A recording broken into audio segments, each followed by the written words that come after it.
ಶೂನ್ಯ ಅನ್ನೋ ವರ್ಡೇ ಭಯ ಹುಟ್ಟಿಸುತ್ತೆ ಗುರುಜಿ ನಮ್ಗಳಿಗೆ, ಮಾಮೂಲಿ ಜನಕ್ಕೆ. ನಾವು ಕಣ್ಣು ಮುಚ್ಕೊಂಡಿದ್ದ ತಕ್ಷಣ ಮೊದಲು ಕಾಣಬೇಕಾರದು ನಮಗೆ ಅಂದರೆ ನಿಜವಾಗ್ಲೂ ಮೈ ಜುಮ್ ಅನ್ಸುವಂಥ ವಿಷಯ ಗುರುಜಿ. ಅಂದರೆ ನಿಮ್ಮೊಳಗೆ ಪ್ರಾಣ ಎಲ್ಲಿದೆ ಅಂತ ಗೊತ್ತಿದೆ ನಿಮಗೆ. ಹೌದು. ಆದರೆ ಸದಾಕಾಲ ಇರೋದೇನು? ನೀವು ಎಲ್ಲಿದ್ರಿ, ನೀವು ಏನು ಮಾಡ್ತೀರಾ, ಈ ಪರಿಕಲ್ಪನೆ ಯಾಕಿಲ್ಲ ನಿಮಗೆ? ಚೂರು ಅರ್ಥ ಆಗಿರ್ಬೋದು ಅಂತ ಅನ್ಸುತ್ತೆ ನನಗೆ. ಅಲ್ಲ, ಚೂರಲ್ಲ, ಇದರಲ್ಲೇ ಅರ್ಥ ಎಲ್ಲದೂ ಇರೋದು. ಈಗ ಒಂದು ಬುಕ್ಸ್ ಓದ್ತೀರಾ, ಬುಕ್ಸು ನನಗೆ ಎಲ್ಲದೂ ಗೊತ್ತಿದೆ ಅಂತ ಓದ್ತಿರೋ, ಗೊತ್ತಿಲ್ಲ ಅಂತ ಓದ್ತಿರೋ? ಚೊಂಬೆ ಖಾಲಿ ಇರಲಿಲ್ಲ ಅಂತ ಹೇಳಿದ್ರೆ ನೀವೇನಾರು ಹಾಕೋಕ್ಕಾಗುತ್ತಾ? ಕತ್ತಲು ಅಂದರೆ ಖಾಲಿತನ ಅಂದರೆ ಏನು ಗುರುಜಿ? ಎಲ್ಲವನ್ನೂ ಒಳಗೊಂಡಂತಹ, ಇದನ್ನೆಲ್ಲವನ್ನು ಹಿಡಿದಿಟ್ಕೊಂಡಿರುವಂಥ ಒಂದು ಶಕ್ತಿನೇ ಒಂದು ಶೂನ್ಯ, ಅನಂತವಾಗಿರ್ತಕ್ಕಂಥ ಶಕ್ತಿ. ನಿಮ್ಮೊಳಗೆ ಒಂದು ವಿದ್ಯೆ ಓಪನ್ ಆಗುತ್ತೆ ಈ ಥರ. ಇದನ್ನು ನಾವು ಅನಾವರಣ ಅಂತ ಹೇಳ್ತೀವಿ.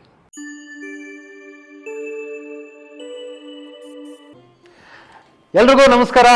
ನಾನು ನಿಮ್ಮ ಪೂರ್ಣಚಂದ್ರ ತೇಜಸ್ವಿ. ನಿಮ್ಮೆಲ್ರಿಗೂ ಶೂನ್ಯ ಸ್ಪಾರ್ಕ್ಸ್ ಯೂಟ್ಯೂಬ್ ಚಾನಲ್ನ ಪಾಡ್ಕಾಸ್ಟ್ ಸಂಚಿಕೆಗಳಿಗೆ ಸ್ವಾಗತ, ಸುಸ್ವಾಗತ.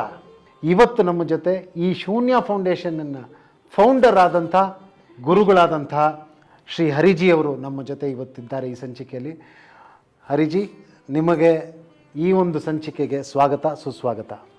ಗುರೂಜಿ ಈ ಶೂನ್ಯ ಫೌಂಡೇಶನನ್ನು ಫೌಂಡರು, ಮತ್ತು ಇವರು ಯಾವುದೇ ಒಂದು ತತ್ವ ಅಥವಾ ಸಿದ್ಧಾಂತ ಅಥವಾ ವರ್ಣಪಂಥಗಳಿಗೆ ಸೀಮಿತವಾಗದೆ, ಸೊ ಆ ಆಧ್ಯಾತ್ಮನ ಅದನ್ನು ಎಕ್ಸ್ಪೀರಿಯೆನ್ಷಿಯಲ್ ಲೆವೆಲಲ್ಲಿ, ಎಕ್ಸ್ಪರಿಮೆಂಟಲ್ ಮತ್ತು ಎಕ್ಸ್ಪೀರಿಯೆನ್ಷಿಯಲ್ ಲೆವೆಲಲ್ಲಿ ಜನಕ್ಕೆ ಕೊಡೋದಕ್ಕೆ ಇವತ್ತು ಇರೋದು ಈ ಶೂನ್ಯ ಫೌಂಡೇಶನ್.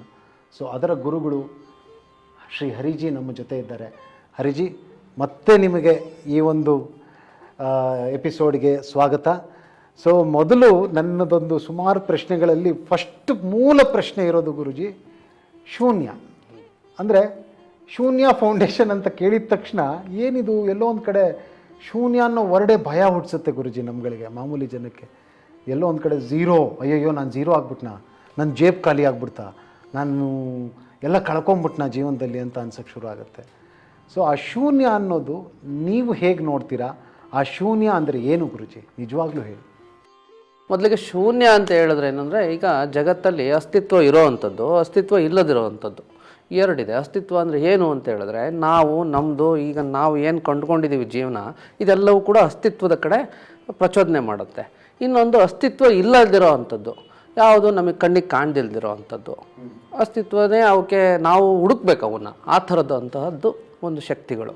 ಸೊ ನಾವು ನಮ್ಮ ಜೀವನವನ್ನು ನೋಡೋದು ಬೇರೆ, ಅಸ್ತಿತ್ವ ಇರೋದನ್ನು ಮತ್ತು ಅಸ್ತಿತ್ವ ಇಲ್ಲದಿರೋದನ್ನು ಎಲ್ಲವನ್ನೂ ಒಳಗೊಂಡಂತಹ, ಇದನ್ನೆಲ್ಲವನ್ನು ಹಿಡಿದಿಟ್ಕೊಂಡಿರೋವಂಥ ಒಂದು ಶಕ್ತಿನೇ ಒಂದು ಶೂನ್ಯ, ಅನಂತವಾಗಿರ್ತಕ್ಕಂಥ ಶಕ್ತಿ. ಇದನ್ನು ನಾನು ಶೂನ್ಯ ಅಂತ ಕರಿತೀನಿ. ಇದನ್ನು ಹಿಡಿದಿಟ್ಕೊಳೋದಕ್ಕೆ ಅಂದರೆ, ಶೂನ್ಯ ಅನ್ನೋದು ಒಂದು ಶಕ್ತಿ ಆದರೆ ಇದನ್ನು ಹಿಡಿಯೋದಕ್ಕೆ, ಇದನ್ನು ನಾವು ಅನುಭವಿಸೋದಕ್ಕೆ ಒಂದು ಸ್ಥಿತಿ ಬೇಕಾಗುತ್ತೆ. ಅದನ್ನು ನಾನು ಶೂನ್ಯದ ಸ್ಥಿತಿ ಅಂತ ಹೇಳ್ತೀನಿ. ಅದಕ್ಕೋಸ್ಕರ ಶೂನ್ಯ ಅಂತ. ನೋಡೋದಕ್ಕೆ ಅದು ಏನೂ ಇಲ್ಲ, ಅದು ಎಲ್ಲವನ್ನೂ ಒಳಗೊಂಡಂತಹ ಅನುಭವವನ್ನು ನಿಮಗೆ ಕೊಡುತ್ತೆ. ಅದಕ್ಕಾಗಿ ಶೂನ್ಯ. ನಥಿಂಗ್ ಬಟ್ ಎವ್ರಿಥಿಂಗ್ ಅಂತ. ನಥಿಂಗ್, ಶೂನ್ಯ ಅಂದರೆ ನಥಿಂಗ್ ಅಂತ ನಮಗೆ ನಾರ್ಮಲಿ ಜನಗಳಿಗೆ ಅರ್ಥವಾಗುತ್ತೆ. ಬಟ್ ಅಲ್ಲಿ ಎವ್ರಿಥಿಂಗ್ ಹೇಗೆ ಬರುತ್ತೆ ಗುರುಜಿ? ಶೂನ್ಯದಲ್ಲಿ ನಥಿಂಗ್ ಬಟ್ ಎವ್ರಿಥಿಂಗ್ ಏನದು? ಆ ಕುತೂಹಲ. ಸೊ ಈಗ ನಮಗೆ ನಮ್ಮ ಜೀವನದಲ್ಲಿ ನಮಗೇನು ಗೊತ್ತಿದೆ? ಏನು ಗೊತ್ತಿದೆ ನಮ್ಮ ಜೀವನದಲ್ಲಿ? ಎಲ್ಲ ಗೊತ್ತಿದೆ ಅನ್ಕೋತೀವಿ ಗುರುಜಿ, ಅಲ್ವಾ? ಹಾಗೆ ಅಲ್ವಾ, ನಮಗೆ ಏನೂ ಗೊತ್ತಿಲ್ಲ. ಆದರೆ ಜೀವನನ ಅನುಭವಿಸೋದಕ್ಕೆ ನೀವು ಪ್ರಯತ್ನ ಪಟ್ಟಾಗ ಎಲ್ಲವೂ ಕೂಡ ಅನುಭವಕ್ಕೆ ಬರುತ್ತೆ. ಅದನ್ನೇ ನಾನು ಎವ್ರಿಥಿಂಗ್ ಅಂತ ಹೇಳೋದು. ಸಣ್ಣ ಸಣ್ಣದರಲ್ಲಿ ಒಂದು ಪ್ರೀತಿನ ತಗೊಳ್ಳಿ, ನಿಮ್ಮೊಳಗೆ ನಿಮ್ಮ ಜೀವನದಲ್ಲಿ ಪ್ರೀತಿನ ತಗೊಳ್ಳಿ. ಹೇಗಿದೆ ಅಂತ ಹೇಳೋದಕ್ಕೆ ವಿಸ್ತಾರವಾಗಿ ಕಷ್ಟ ಆಗುತ್ತೆ. ಆದರೆ ಅದು ಅನುಭವಕ್ಕೆ ಹೋದಾಗ ಪ್ರೀತಿಯ ಒಂದು ಪ್ರೀತಿ, ತಾಯಿ ಪ್ರೀತಿ ಇರ್ಬೋದು, ತಮ್ಮನ ಪ್ರೀತಿ ಇರ್ಬೋದು, ಇದನ್ನೆಲ್ಲವನ್ನು ಅನುಭವಕ್ಕೆ ತಂದುಕೊಂಡಾಗ ಅದರ ವಿಶೇಷತೆ, ಅದನ್ನು ಅನುಭವಕ್ಕೆ ಹೋದಾಗ ಅದರದ್ದು ಸ್ಥಿತಿನೇ ಬದಲಾವಣೆ, ಅದರದ್ದು ಒಂದು ಅಗಾಧವಾದಂತಹ ಸ್ಥಿತಿಗಳಿಗೆ ನೀವು ಹೋಗ್ತೀರಾ. ಅದನ್ನು ಅಗಾಧವಾಗಿ ಅರ್ಥ ಮಾಡ್ಕೊಳ್ಬೋದು. ಹೀಗೇ ನಮ್ಮ ಒಳಗಡೆ ಇರ್ತಕ್ಕಂಥ ಶಕ್ತಿನ ನೋಡೋದಕ್ಕೆ ಏನೂ ಇಲ್ಲ, ಆದರೆ ಅನುಭವಕ್ಕೆ ಹೋದಾಗ ಅದರ ಅಗಾಧತೆ ಅನ್ನೋದು ನಮಗೆ ಅರ್ಥ ಆಗುತ್ತೆ. ಅದನ್ನೆಲ್ಲವನ್ನು ನಾವು ಪಡಿಬೇಕು ಅಂದರೆ ಒಂದು ಸ್ಥಿತಿ ಬೇಕಾಗತ್ತೆ. ಅದಕ್ಕೋಸ್ಕರ ಶೂನ್ಯ. ಓಕೆ. ಸೊ ನಥಿಂಗ್ ಬೇಕು ಅಂತ ಹೇಳ್ತಾ ಇದ್ದೀರಾ, ಅಲ್ಲಿ ಎವ್ರಿಥಿಂಗ್ ಕ್ರಿಯೇಟ್ ಮಾಡ್ಬೋದು ಅಂತ ಹೇಳ್ತಾ ಇದ್ದೀರಾ. ಸೂಪರ್. ಈ ಒಂದು ಅದ್ಭುತ ಕಾನ್ಸೆಪ್ಟ್ ನಾನು ನಿಮ್ಗಾಗಲೇ ಹೇಳ್ದಾಗೆ ವೀಕ್ಷಕರೇ, ಶೂನ್ಯ ಫೌಂಡೇಶನ್ನು ಈ ಒಂದು ಶೂನ್ಯ ಅನ್ನೋ ಅನುಭವನ, ಅಂದರೆ ಒಂದು ಬರೀ ಥಿಯರಿ ಮೂಲಕ ಹೇಳ್ದೀರ, ಅದನ್ನು ನಿಮ್ಮ ಅನುಭವಕ್ಕೆ ಬರುವಂಥ, ಎಕ್ಸ್ಪೀರಿಯೆನ್ಷಿಯಲ್ ಅಂತ ಕರೀತಾರೆ ಇದನ್ನು ಶೂನ್ಯದವರು. ಎಕ್ಸ್ಪೀರಿಯೆನ್ಷಿಯಲ್ ಮತ್ತು ಎಕ್ಸ್ಪೆರಿಮೆಂಟಲ್ ಆಧ್ಯಾತ್ಮ ಏನು ಅನ್ನೋದನ್ನು ನಿಮ್ಮ ಅನುಭವಕ್ಕೆ ತರುವಂಥದ್ದು ಶೂನ್ಯ. ಸೊ ಈ ಶೂನ್ಯ ಯಾಕೆ ಬೇಕು ಅಂತ ಗೊತ್ತಾಯಿತು ಗುರೂಜಿ. ಈ ಶೂನ್ಯದಿಂದ ಏನು ಪ್ರಯೋಜನ, ಆದಮೇಲೆ ಮುಂದೆ ಏನು ಶೂನ್ಯ ತಗೊಂಡೆ ಆಯಿತು, ನಾನು ಎಲ್ಲವನ್ನು ಕಳ್ಕೊಂಡೆ, ನಥಿಂಗ್ನೆಸ್ಸಲ್ಲಿ ನಿಂತ್ಕೊಂಡೆ ಗುರೂಜಿ. ಆ ಒಂದು ಶೂನ್ಯ ಸ್ಥಿತಿ ಅಂತ ಏನು ಅಂದ್ರಿ, ಆ ಶೂನ್ಯ ಸ್ಥಿತಿಯಿಂದ ಮುಂದೇನು? ಈಗ ನಿಮಗೆ ಕಣ್ಣು ಮುಚ್ಕೊಂಡ್ರೆ ಏನು ಕಾಣುತ್ತೆ? ಕಣ್ಣು ಮುಚ್ಕೊಂಡ್ರೆ ಏನು ಕಾಣಲ್ಲ ಗುರೂಜಿ. ನನಗೆ ನೋಡಿ, ಕಣ್ಣು ಮುಚ್ಕೊಂಡ್ರೆ ಏನು ಕಾಣುತ್ತೆ? ನನಗಿದೇ ಮೈಕೆ ಕಾಣ್ತದೆ ಗುರೂಜಿ. ಕಣ್ಣು ಮುಂದೆ ಏನಿತ್ತು ಅದೇ ಕಾಣ್ತಾ ಇದೆ. ಸೊ ಫಸ್ಟ್ ಏನು ಕಾಣಬೇಕು ನಮಗೆ ಕಣ್ಣು ಮುಚ್ಕೊಂಡಿದ್ದ ತಕ್ಷಣ? ಸಾಮಾನ್ಯವಾಗಿ ನನಗೆ ಸಾಮಾನ್ಯ ಜನಗಳಿಗೆ ನಾವು ಯಾವ ದೇವ್ರನ್ನ ನಂಬ್ತೀವೋ ಆ ದೇವರು ಕಾಣ್ತಾರೆ, ಇಲ್ಲ ಅಂದರೆ ತಂದೆ ತಾಯಿ ಕಾಣ್ತಾರೆ. ನನಗಂತೂ ಹಾಗೆ ಅಲ್ವಾ?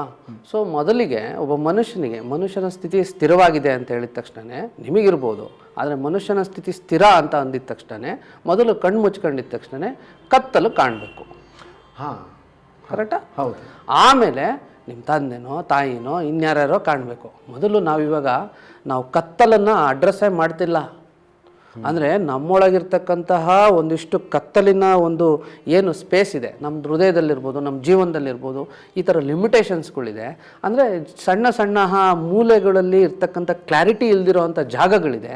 ಅಂದರೆ ಜೀವನದ ಬಗ್ಗೆ ಒಂದು ಕ್ಲಾರಿಟಿ ಇಲ್ದಿರೋವಂಥದ್ದನ್ನೆಲ್ಲವನ್ನು ಅಡ್ರೆಸ್ ಮಾಡಿದ್ರೆ ನಾವು ಆಮೇಲೆ ದೇವ್ರನ್ನ ಕಾಣ್ತೀವೋ, ಆಮೇಲೆ ದೇವರು, ಆಮೇಲೆ ತಂದೆ ತಾಯಿ ಎಲ್ಲರೂ ಬರ್ತಾರೆ. ಇದು ಹೀಗೆ ಮನುಷ್ಯ ತನ್ನೊಳಗಿರ್ತಕ್ಕಂತಹ ಬರೀ ದುಡಿಮೆಗಾಗಿ ಜೀವನದ ಬರೀ ಸರ್ವೈವಲ್ಲು ಅಂದರೆ ಊಟ ತಿಂಡಿ ಬಟ್ಟೆ ಇದಕ್ಕಷ್ಟೇ ಒಡೆದಾಟ ಮಾಡೋದು ಆದರೆ ಜೀವನ ಅಷ್ಟಕ್ಕಷ್ಟೇ ಸೀಮಿತವಾಗಿರುತ್ತೆ.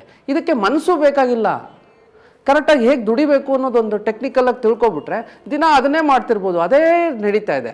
ಸೊ ಇದರಿಂದ ಎಬೋ ಏನಾರು ಇದೆಯಾ ಅಂದರೆ ಜೀವನ ಮನುಷ್ಯ ಇದಕ್ಕಷ್ಟೇ ಅಲ್ದಲೆ, ಊಟ ತಿಂಡಿ ಬಟ್ಟೆಗೆ ಅಷ್ಟೇ ಅಲ್ದಲೆ ಮನುಷ್ಯನ ಇನ್ನೊಂದು ಏನಾರು ಸ್ವರೂಪ ಇದೆಯಾ, ತನ್ನೊಳಗಿರ್ತಕ್ಕಂಥ ಶಕ್ತಿಗೆ ಏನಾರು ಒಂದು ಎಕ್ಸ್ಪ್ರೆಷನ್ ಇದೆಯಾ, ಅವನೊಳಗಡೆ ಏನಾರು ಒಂದು ಇದಕ್ಕಿಂತ ಅತ್ಯದ್ಭುತವಾದಂತಹ ಸ್ಥಿತಿಗತಿಗಳು ಇದೆಯಾ ಅಂತ ನೋಡೋ ಅಂಥ ವ್ಯವಧಾನ ಬಂದರೆ ಆವಾಗ ಈ ಒಂದು ಸ್ಥಿತಿಗಳೆಲ್ಲವೂ ಕೂಡ ಬೇಕಾಗ್ತದೆ.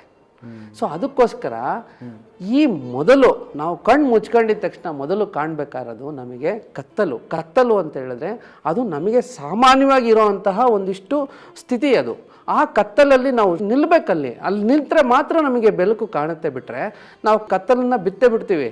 ನಾವು ಡೈರೆಕ್ಟಾಗೆ ನಮಗೆ ಅಲ್ಲಿ ದೇವ್ರು ಕಾಣುತ್ತೆ, ಇದು ಕಾಣುತ್ತೆ, ಅದು ಕಾಣುತ್ತೆ ಅಂತ ಹೋಗ್ತೀವಿ. ಅದೇ ತಪ್ಪು. ನಾವು ಮಾಡಬೇಕಾದ್ರೂ ಕತ್ತಲಲ್ಲಿ ನಾವು ನಿಲ್ಲಬೇಕು. ನಮಗೆ ಕತ್ತಲಲ್ಲಿ ನಿಂತು ಅವಾಗಷ್ಟೇ ಅಲ್ಲಿ ಜ್ಯೋತಿ ಕಾಣುತ್ತೆ. ಸೊ ನಾವು ಆ ಪ್ರಯತ್ನನ ನಾವು ಮಾಡ್ತಿಲ್ಲ.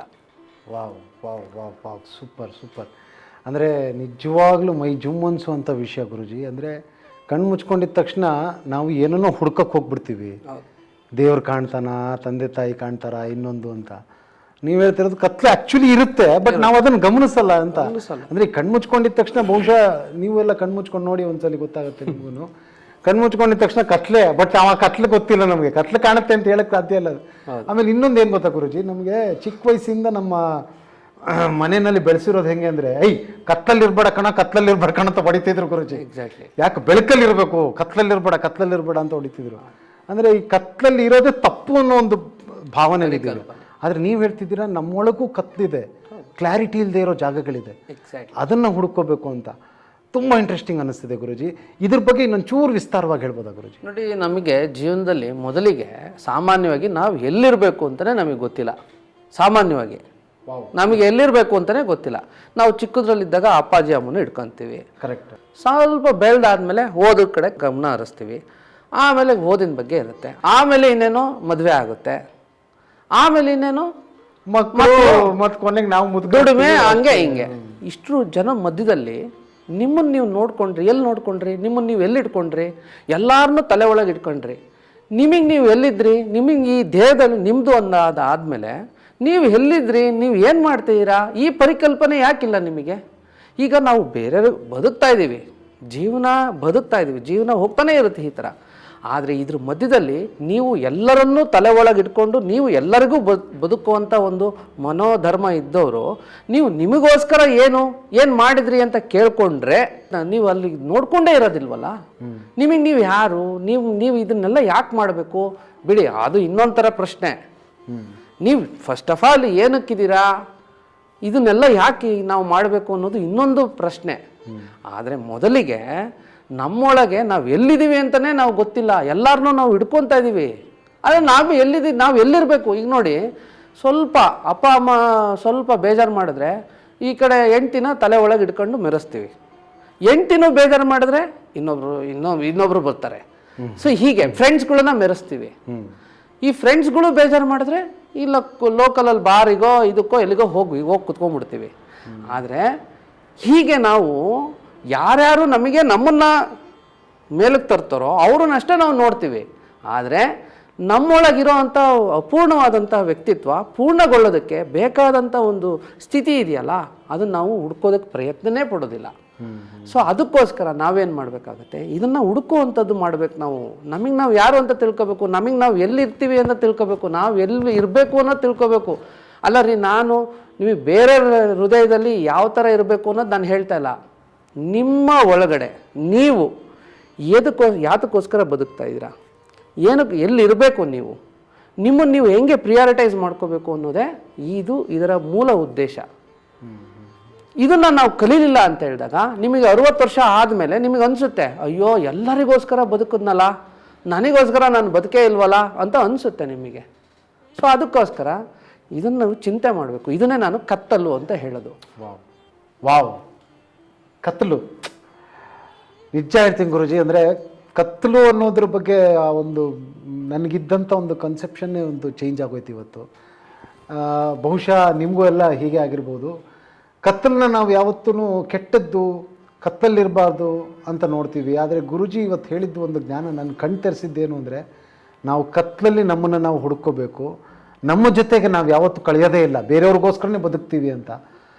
ಸಾಮಾನ್ಯ ಗುರುಜಿ ಏನಂದರೆ, ಇವತ್ತು ಕತ್ತಲು ಅಂದಾಗ ಶೂನ್ಯ ಅಥವಾ ಕತ್ತಲು ಇದನ್ನೆಲ್ಲ ಕೇಳ್ತಿದ್ದಂಗೆ ಅಲ್ಲಿ ಯಾರೂ ಇಲ್ಲ, ಖಾಲಿ, ಕತ್ತಲಲ್ಲಿ ನಾನು ಒಬ್ಬನೇ ಇದ್ದೀನೇನೋ ಅನ್ನೋ ಭಯ ಇದೆ ಇವತ್ತು ಜನಗಳಿಗೆ.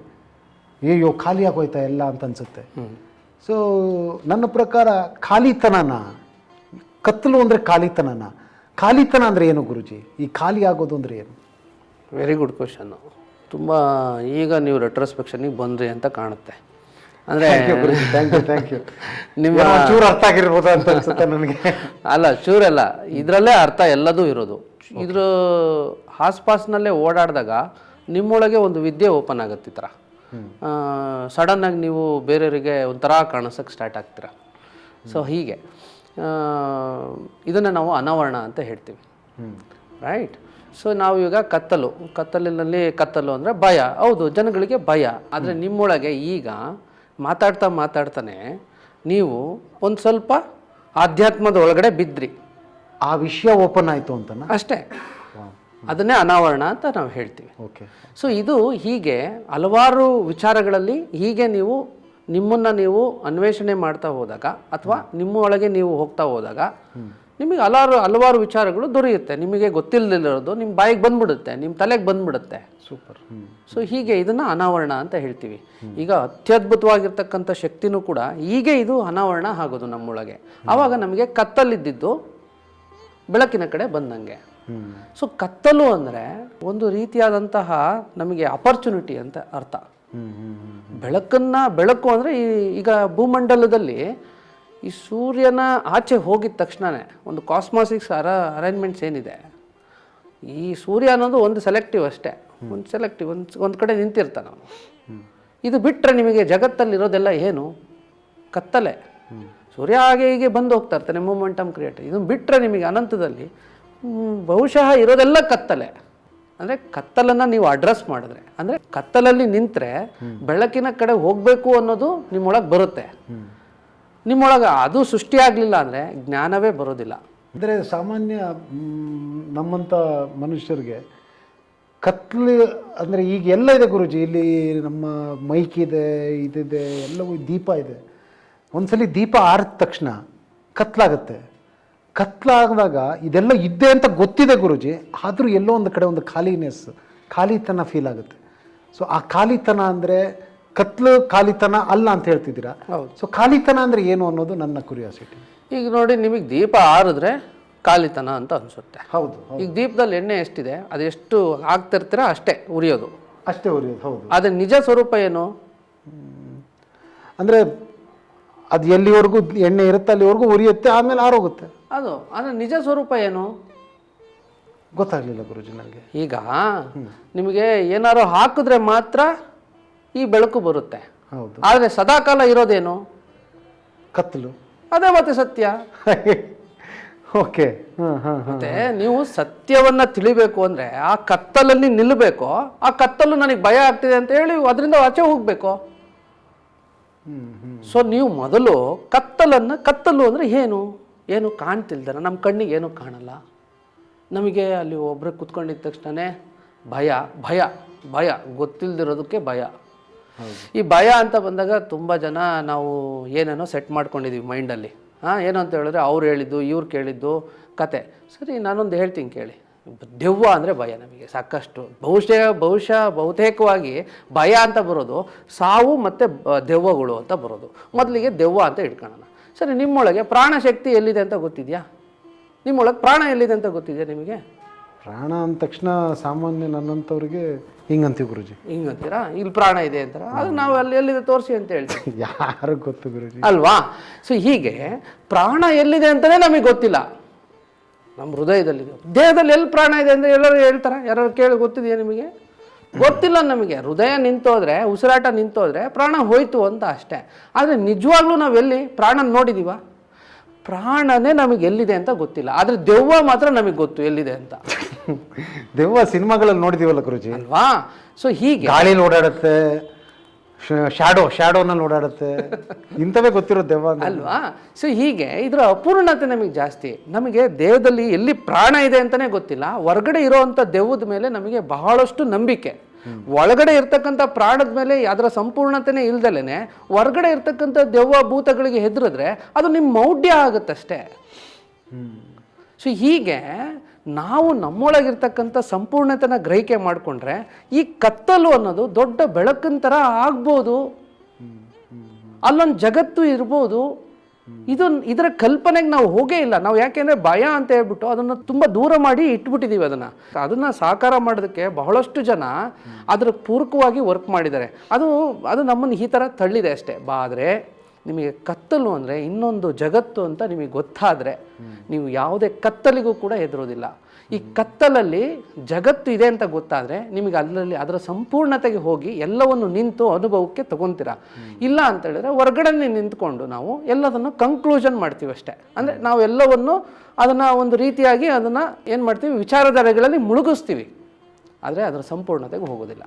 ಅದಕ್ಕೋಸ್ಕರ ಖಾಲಿ ಅನ್ನೋದು ಏನಿದೆ, ಸೊ ಒಂದು ಖಾಲಿತನಕ್ಕೆ ಒಂದು ಚೊಂಬಲ್ಲಿ ನೀವು ಏನಾರ ಹಾಕ್ತೀನಿ ಅಂತ ಹೇಳಿದ್ರೆ, ಈಗ ಹಾಲು ಹಾಕ್ಬೋದು, ಮೊಸರು ಹಾಕ್ಬೋದು, ಏನಾರ ಹಾಕ್ಬೋದು. ನೀವು ಆ ಚೊಂಬೆ ಖಾಲಿ ಇರಲಿಲ್ಲ ಅಂತ ಹೇಳಿದ್ರೆ ನೀವೇನಾರ ಹಾಕೋಕ್ಕಾಗುತ್ತಾ? ಆಚೆ ಬೀಳುತ್ತಲ್ಲ ಗುರುಜಿ. ಕರೆಕ್ಟ್ ಅಲ್ವಾ? ಸೊ ಅದಕ್ಕೆ ಖಾಲಿಯಾಗಿರೋದಕ್ಕೆ ನಿಮಗೆ ನಿಮ್ಮೊಳಗೆ ನಿಮ್ಮ ಸ್ಥಿತಿ ಒಳಗಡೆ ನೀವು ಖಾಲಿತನದಲ್ಲಿದ್ದರೆ ನೀವು ಏನನ್ನಾರು ಗ್ರಹಿಸ್ಬೋದು. ಇಲ್ಲ ಅಂದ್ರೆ ಏನಾಗುತ್ತೆ, ಏನೋ ಗ್ರಹಿಕೆಗೆ ಬರೋದಿಲ್ಲ, ಎಲ್ಲವೂ ಕೂಡ ಮೇಲ್ಗಡೆ ಹೋಗುತ್ತೆ, ತುಂಬ ಹರಿಯುತ್ತೆ. ಹಿಂಗೆ ನಿಮ್ಮ ಮನಸ್ಸಿನೊಳಗಡೆ ಏನಾರೋ ಒಂದು ಕಲಿಬೇಕು, ಏನಾರೋ ಒಂದು ಪಡಿಬೇಕು ಅನ್ನೋ ಒಂದು ಖಾಲಿತನದ ಸ್ಥಿತಿ ಇದ್ದರೆ, ಈಗ ಒಂದು ಬುಕ್ಸ್ ಓದ್ತೀರಾ, ಬುಕ್ಸು ನನಗೆ ಎಲ್ಲದೂ ಗೊತ್ತಿದೆ ಅಂತ ಓದ್ತಿರೋ, ಗೊತ್ತಿಲ್ಲ ಅಂತ ಓದ್ತಿರೋ? ನಾವು ಒಂದು ಬುಕ್ಸನ್ನ ಗೊತ್ತಿಲ್ಲ ಅಂತ ಓದಿದ್ರೆ ಅದು ಚೆನ್ನಾಗಿ ನಮ್ಮ ತಲೆಗೆ ಹೋಗುತ್ತೆ. ನನಗಿದು ಗೊತ್ತು ಅಂತ ಹೇಳ್ಬಿಟ್ಟು ಮಹಾಭಾರತ ಓದಿ, ಯಾವ್ದಾರ ಬುಕ್ಕನ್ನು ಓದಿ ಆಗುತ್ತಾ? ನಿಮ್ಗೊಳಗಡೆ ಅರ್ಗಿಸ್ಕೊಳಕ್ಕಾಗುತ್ತಾ? ಗೊತ್ತೇ ಆಗೋದಿಲ್ಲ. ಹಂಗೇ ನಾವು ನಮ್ಮೊಳಗೆ ಏನು ಗೊತ್ತಿಲ್ಲ ಅನ್ನೋ ರೀತಿ ಖಾಲಿತನದಿಂದ ಏನನ್ನಾರು ಗ್ರಹಿಕೆಗೆ ಜಾಸ್ತಿ ತಗೋಬೋದು. ಇದು ನಮ್ಮ ಜೀವನಕ್ಕೆ ತುಂಬ ಒಳ್ಳೆಯದು. ನಾವು ಏನು ಗೊತ್ತಿಲ್ಲ ಅಂದ್ಕೊಂಡ್ರೆ ಜಾಸ್ತಿ ಸಿಗುತ್ತೆ, ನಮಗೆಲ್ಲ ಗೊತ್ತಿದೆ ನಮಗೆ ಅಂತ ಅಂದ್ಕೊಂಡ್ರೆ ನಮಗೆ ಸಿಗೋದಿಲ್ಲ. ಇದಕ್ಕೋಸ್ಕರ ಶೂನ್ಯ ಖಾಲಿತನ ಅನ್ನೋದು ಬೇಕು. Super. Okay, thank you Guruji, thank you so much. ಇಂಥ ಒಂದು ಅದ್ಭುತವಾದ ಅನುಭವವನ್ನು ಕೊಡ್ತಾ ಇದ್ದೀರಾ ನೀವು ಇಡೀ ಮನುಕುಲಕ್ಕೆ. ಸೊ ದಯವಿಟ್ಟು ಈ ಒಂದು ಅನುಭವವನ್ನು ಶೂನ್ಯ ಫೌಂಡೇಶನ್ನು ಸುಮಾರು ಬೇರೆ ಬೇರೆ ಕಾರ್ಯಕ್ರಮಗಳ ಮೂಲಕ ಜನಕ್ಕೆ ತಲುಪಿಸೋದಕ್ಕೆ ಹೊರಟಿದೆ. ದಯವಿಟ್ಟು ಆ ಕಾರ್ಯಕ್ರಮಗಳಿಗೆ ನಿಮ್ಮನ್ನು ನೀವು ಭಾಗಿಯಾಗಿ ಅದರಲ್ಲಿ ಭಾಗವಹಿಸಿ ಅದರಿಂದ ಅನುಕೂಲಗಳನ್ನು ಪಡ್ಕೊಳ್ಳಿ, ಮನಃಶಾಂತಿಯನ್ನು ಪಡ್ಕೊಳ್ಳಿ ಅಂತ ಹೇಳ್ತಾ ಇವತ್ತಿನ ಒಂದು ಸಂಚಿಕೆಯನ್ನು ಮುಗಿಸ್ತಾ ಇದ್ದೀನಿ. ನಮ್ಮ ಈ ಶೂನ್ಯ ಸ್ಪಾರ್ಕ್ಸ್ ಯೂಟ್ಯೂಬ್ ಚಾನಲ್ನ ದಯವಿಟ್ಟು ಲೈಕ್ ಮಾಡಿ ಮತ್ತು ಶೇರ್ ಮಾಡಿ ಆ್ಯಂಡ್ ಸಬ್ಸ್ಕ್ರೈಬ್ ಆಗೋದನ್ನು ಮಾತ್ರ ಮರಿಬೇಡಿ ಅಂತ ಹೇಳ್ತಾ ಇವತ್ತಿನ ಸಂಚಿಕೆಯನ್ನು ನಾನು ಮುಗಿಸ್ತಾ ಇದ್ದೀನಿ. Thank you Guruji, thank you so much, thank you. ಮುಂದಿನ ಸಂಚಿಕೆಯಲ್ಲಿ ಸಿಗೋಣ. ಬಾಯ್.